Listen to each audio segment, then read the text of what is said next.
Hey guys, I'm gonna do a video for you guys here. I know I haven't done one in a minute, but got quite a bit to talk to, so I'm just gonna jump into it here. Um, this is that article I was telling you guys about over at planetxnews.org. It's about the cosmic rays, and again, I'm not gonna read this word for word because it would just take way too long. Okay, I really highly encourage you guys to go read this article. Anybody that hasn't read it yet, please go do that. It's packed full of information. It explains what a cosmic ray is really, really well. Um, but I'm just going to touch on some, key points. What I think is key points in this. First off, I'm going to say that cosmic rays, when they hit us, they're not the same as the energy that comes from the sun. Um, in other words, these charged particles that hit us are basically pieces of atoms. And I'm just going to use that word piece because sometimes we'll get protons and electrons. Okay, they're negative and positive charge. So when we're talking about stuff hitting our magnetosphere, that's what we're talking about. Those separate particles, mass amounts of them hitting us at certain speeds, those kinds of things, certain densities. Um, that's what we're talking about. So when we talk about these cosmic rays, the biggest concern, guys, with cosmic rays is probably the radiation from them. That's the most immediate threat. Not to mention that it does penetrate deeper into our atmosphere, into the crust of the earth, which does contribute to earthquake activity. Okay, so that's why I'm kind of covering this right now. Now, what you're seeing here is that Scott put this on here. It's a cosmic ray burst. This is a capture. I think this is core two. Yeah, this is core two. And we'll see this on LASCO. We'll see this LASCO C2, C3, all the stereo tools that we see. They all basically use the same style of camera. Okay. Now, why am I bringing that up? Well, because they're tube shaped. Okay, for the most part. So what you're seeing in this picture is a cosmic ray burst, just like he said. Okay, but what this is this is the camera's representation of what it's seeing. Okay, it isn't actually what's there. So what I'm saying is, remember I said it was a tube, and I'll show you a picture here in a minute. Now, if you look at this, if you look at all these, number one, they're so uniform, there is no way that that's a natural thing. No way. There's hundreds of them on this one capture. Okay, if you look at this particular one here, see the shape of it? If you were to continue that around, that's like half of a tube shape. So what's going on here is the cosmic ray burst is hitting these cameras and it's bouncing the light out inside of these cameras, and this is what the camera is giving us to see. Okay, now am I saying that all the anomalies we see on Core 2 or LASCO C2, those kinds of things are invalid? Absolutely not. Okay, that's not what I'm saying at all. Because we do have to look at stuff, but when stuff is uniform like this, okay, it's not a natural effect, is what I'm trying to say. All right, this right here is a cosmic ray causing the camera to mess up. And it's the particles hitting it, and it's bouncing around inside here. The light's bouncing around. And this is something I learned that I think everybody should know also. This occulter, all right, there's more than one of those on these cameras.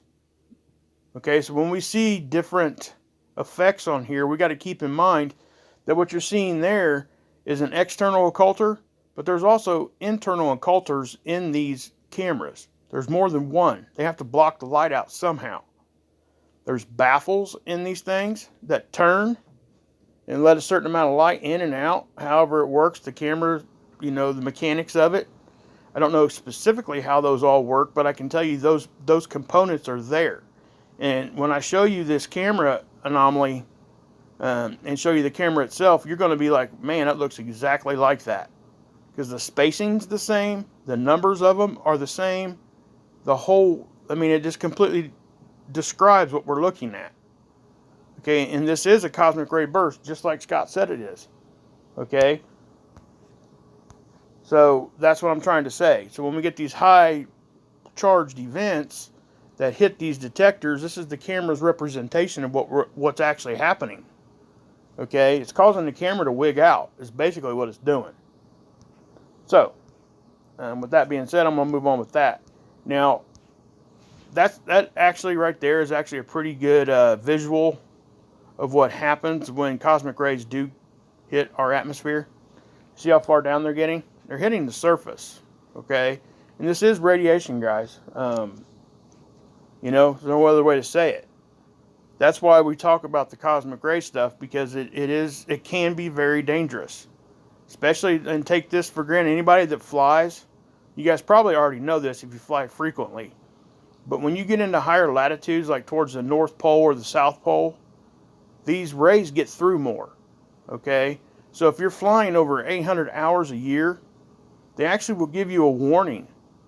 They warn you not to do that if you're a pilot, or if you work on the airline itself, pregnant women, stuff like that. This is true radiation that gets through.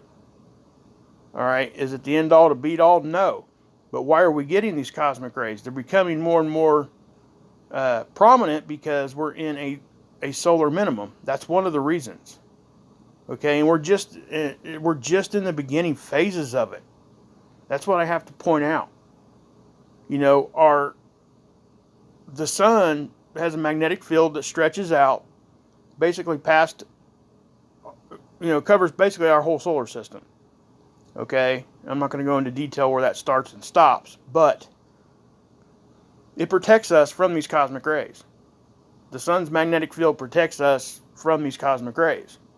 So when it goes into a solar minimum, and we're just, like I said, just now getting into it, it lets more through. It can't block it all. Okay? And I have to say this too. When we're looking at these models and stuff, sometimes we like to think of them that they're two-dimensional. Well, they're not. Okay, the models are two-dimensional, but we're trying to represent it in a three-dimensional way. So what I'm saying there is that when we look at the models, it looks like it's either coming from one direction or the other, right? Well, it can be coming from underneath, top, bottom, left, right, different angles. Okay, because remember, guys, our magnetic field surrounds the whole Earth in all directions, not just left, right, north, and south. Okay, that's what I'm trying to say. So we can get these from any direction, and that's why sometimes we see the disruptions on these tools, and we can't explain them other than just saying, "Hey, that was probably a cosmic ray burst, or it was electromagnetic field disruptions, between the Planet X object and the sun." And it shot some crazy stuff at us for a few minutes when it reacted. Okay, so those are basically really that's the two main reasons we get these things. So what I'm going to do is I'm going to scroll down here, and again, he goes into detail exactly what a cosmic ray is. I'd have to spend so much time trying to explain this to you guys. I don't think I could hold your attention that far.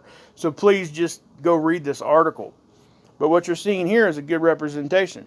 Okay, see how the Earth is there? And you see these cosmic ray bursts coming from all different directions. Okay, and that why these cameras get all jacked up is because they're outside of our field, our magnetic field. So there's nothing there protecting them. That's why they get hit with those things, and that's why it jacks them all up. So, with that being said, that's what that is. Now, again, please go read this article. Now, I want to show you this. This is radiation effects. Take a screenshot of this, guys, and share it with everybody you know, especially those that fly. Okay? Because the higher up you go in elevation, the more the cosmic rays and the radiation gets to you. So, it tells you exactly what this stuff does. And sometimes the airlines will actually issue a warning out to these guys that do a lot, okay? So, this is telling you kind of the reactions these things have with these cosmic rays. That's how our bodies react, okay? So, I'm not going to go into detail with that either because there's so much there to read. But that's just the basic, kind of an understanding of what's going on there, all right? And I really wanted to explain that. So, I told you guys I would try to go over that with you. Hope that helped clarify some things. Again, please go read it for yourself. That way you can stop and look up vocabulary if you need to, because there is some technical vocabulary in there that there's no other way to like explain it without using that vocabulary. So you have to understand what the word means. So anyway, I'm gonna pause for a second. Okay, I was just gonna go on to the next here, but I really want to show you this. Okay, this is one of the cameras that's on Core 2. Okay, so, or it's on Stereo A. This is the Core 2 camera. Sorry about that. Anyway, what you're looking at here, guys, is the camera cut in half. It's a cross section. So, looking at this, guys, does that not resemble anything that you guys just seen on that cosmic ray burst? Okay, so what I'm saying is, look, those are baffles. Okay, that's what we're seeing, guys, is the cosmic rays bouncing around inside of this thing. Okay, now that says, what's that say? External occulter. What does it look like? You guys see this little arm here? Sometimes when you see a darkened area coming off of the middle of the sun and it looks like it's real dark and it extends all the way out, that's what you're seeing. You're seeing that arm. Okay? And I'm not saying all of it is what that is. I'm not saying that at all. We always have to look at these things and scrutinize them, especially when we see an object that is not uniform or if it's by itself. Okay? Then we have to look into it and then we can make some educated guesses there on what's going on. Because we've caught stuff on these things that are not, you know, these big camera anomalies. But every time you see those, we used to call them Kool-Aid cars. But that's really what that is. Okay? It's a light getting around in there. And it's bouncing around. And that's what's making those shapes. You guys see the spacing? Okay? That's why we see them in those pairs of 3s, 6s, and 9s and all kinds of crazy stuff. Yeah, I know what 369 is. I'm not going to go into that subject, but that's a whole nother ball of wax. But then you start looking at, you guys, I should have brought a picture of that. Daggone it. Anyway, you know, if you look right here. This is the internal part there. Does that look familiar? Okay. These shapes look very familiar, don't they? That's what I'm trying to say. Okay, now here's one of the internal occulters. Right in here. Okay. So, yeah, take a screenshot of this, guys, and go look at it. Okay, and you know sometimes we see that disco ball looking thing around that occulter? It's like shiny looking, sparkling. What that is it's that, it is that energy bouncing off probably one of these, like this thermal radiator or whatever else. It's just bouncing around in there, causing this thing to jack up. Okay? Again, if it looks uniform, we really got to, you know, really look at maybe it's most likely going to be a camera anomaly being caused by cosmic rays or charged particles even from the sun. Okay? So when we see those anomalies, that's most likely what it is. And for us to really like dig into it, it has to be an irregular shape or just looks strange, something we've never seen before, those kinds of things. But when these things happen over and over and over and over again, the same shape, very uniform, this is exactly what you're seeing. Okay? I'm going to pause again. Okay, guys. A lot of people's already covered this. I actually thought about not even covering it at all because it's been covered a lot. But for those of you that haven't seen about this, I am going to bring it up. There was basically a Cold War facility that Russia had that was, they would make these things, guys. HIV, Ebola, anthrax, smallpox, I think. They were making viruses for warfare, basically. Okay, there was a big blast in one of these in Russia. Okay, there's going to be so many different stories on this. I can already tell you that. So, I'm not really going to give a whole lot of opinion on this, but go read this. This was over at RT. I'll leave a link to this if you guys want to read the article. Everybody's already covered this up and down, so if you guys really want to see it and read on, I would suggest you do. You can see these guys, obviously they're all hazmated up. Smallpox, bioterrorist attack could devastate planet for 10 years. This is how serious this stuff is, guys. I know it's not really Planet X related, but I think everybody should see this. But yeah. So, I'm going to pause again. All right, guys, I'm going to talk about this too, okay? This is something we've been dealing with for quite a while, and we haven't really talked about it a whole lot. I've talked about it some. I know Scott's talked about it. He did a video on it, and it's getting worse. And what am I talking about? I'm talking about the access to these tools. Okay? We're slowly losing the access to these things. Okay? CME has now been down for multiple months. You cannot go over there and see any movie at all. Okay? It's all shut down. Now, keep in mind that it should not be that way. Okay? They should be able to at least put a backup system or run the old system while they're fixing the new. Okay, that's really what should happen. Why does this bother us? Well, because our tax dollars pay for this stuff. Okay, but yet right now we can't access it. So, and I know there's a whole conversation on, the validity of all these tools and all that kind of stuff too. I'm not going to talk about that right now, but what I'm telling you, right here, I show you guys this model all the time, right? You see the date right there, 9/13 at 2100 UTC? That's the last capture we got from this. This tool's been down for over 3 days. Typically, it's not like that. And it's like that on all the sites you go to, so it's not a site-related thing.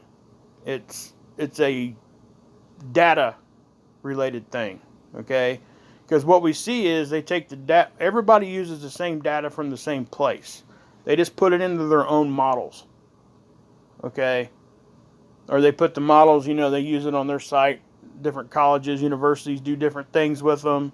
ISWA does certain things. This is the SWMF, okay?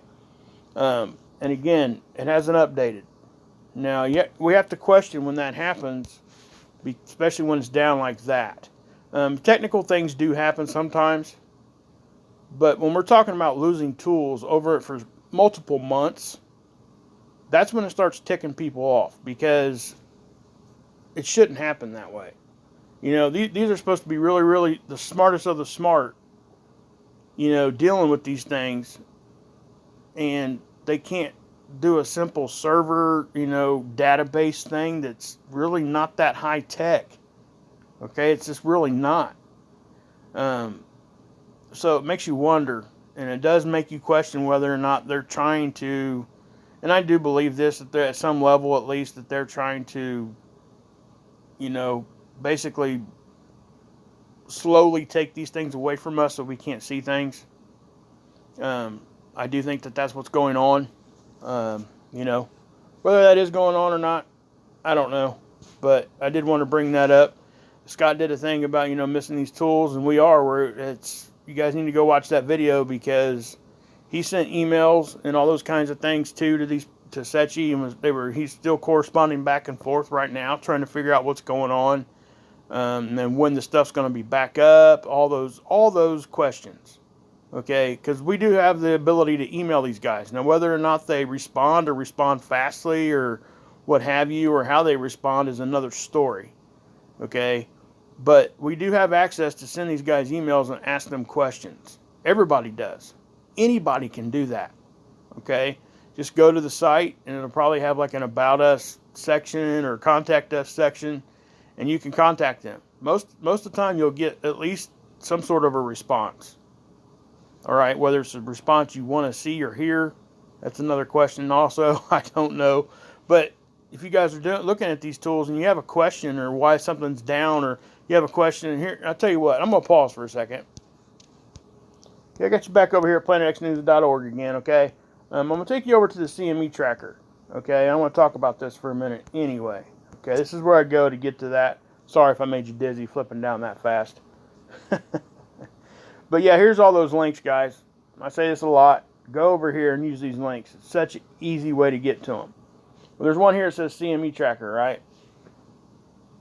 Okay, so here's the CME tracker, and there was a CME. If you look at the timestamp, okay, it says I think it did it on the 11th. Okay, it starts on the 11th, and it goes on through past even where we're at now. It tries to predict what's going on after the fact. Now, to give you some reference, this is Earth, and the CME happens about right here. See that? Okay, it looks like we might catch a glancing blow of that. I think it may have already passed us or what have you. Nothing big. Okay, so if you go over here and you look at this part, you can see it really well.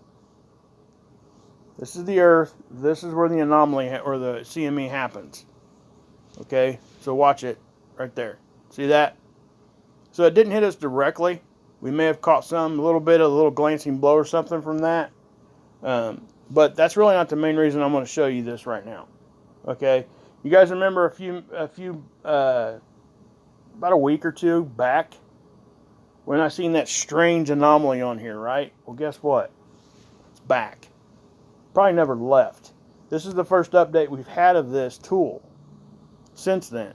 What anomaly am I talking about? Get my draw tool out here. I'll let that rotate through again. Right there. See that? Okay, right. It's inside there. So, I'm going to pan out, and you can see it. It's right here. Okay? That's not connecting to anything that we can see. Alright, those other white lines, guys, that are coming off the sun. And what I'm going to do is I'm going to take you over to some still shots I've taken. I'm going to pause real quick. Okay, guys, I got you back here. Now, look. This was on 8/28. You see my arrow there, right? Okay. That's where the anomaly was. Now, what I want you guys to look at is its relationship to Earth. See how far out it is? It's not even close to our orbit right there. Right? This is 9/13. Look where it's at now. This is where I start getting just a touch concerned. Because it was out here. Now it's here. Took it a couple weeks to get there. But it seems as though some sort of electromagnetic something or other is spiraling in towards the sun. I'm not saying that this part right here is actually an object.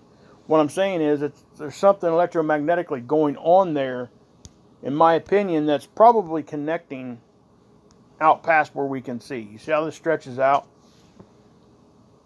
But whatever it is, the end of it is actually spiraling in towards our sun. Okay, I've sent these guys an email trying to ask what this thing is, because none of us have ever seen an anomaly like this. Okay, and for it to show up twice in two different updated versions of the CME tracker tells me that this is probably something valid to look at. Okay, if it was just the one from over here on the 28th, okay, then, I could kind of say, well, maybe that was a glitch, whatever, right? Typically, no, we can't say that, but then for it to show up again, not only that it moved closer. Now, as this thing rotated through, if you're looking at this thing in 2 dimensions, or 3 dimensions, or 2 dimensions, I should say, you would look at this and think that this, when it spirals in, it crosses the Earth's magnetic connection. Well, it may not have. Okay, and what I'm saying is that we don't have depth here. We don't have that 3rd dimension. So this can be way below our connection. Most likely, if it's on a highly elliptical pattern here, it is below us. It's probably not even, the electrical part of this is probably not even, magnetic part of this is probably not even affecting us. But it could. Okay? I'm not saying it can't, because it could. Now, once this thing connects to the sun, my question is what's going to happen? Because it is spiraling in. I don't know what it is. Again, now if you look at the other connections here, okay, see the white lines here? That's a normal white line. That's always there. Here's the other one. Okay. This one has two of its own. So again, what's going to happen if that continues to spiral in and finally connects electrically or magnetically to the sun? I don't know. It could be, like I said, I've sent them an email. I'm waiting on a response. Haven't got a response yet. It could be something. And even if it is something that they don't want us to see or know about, at least I'll have some funky explanation. At least I can analyze the explanation and find out if I actually believe what they're saying to me or not.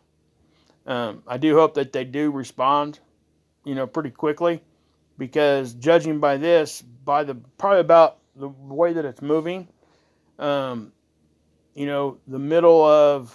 beginning to middle of October, that thing should have already spiraled in and connected.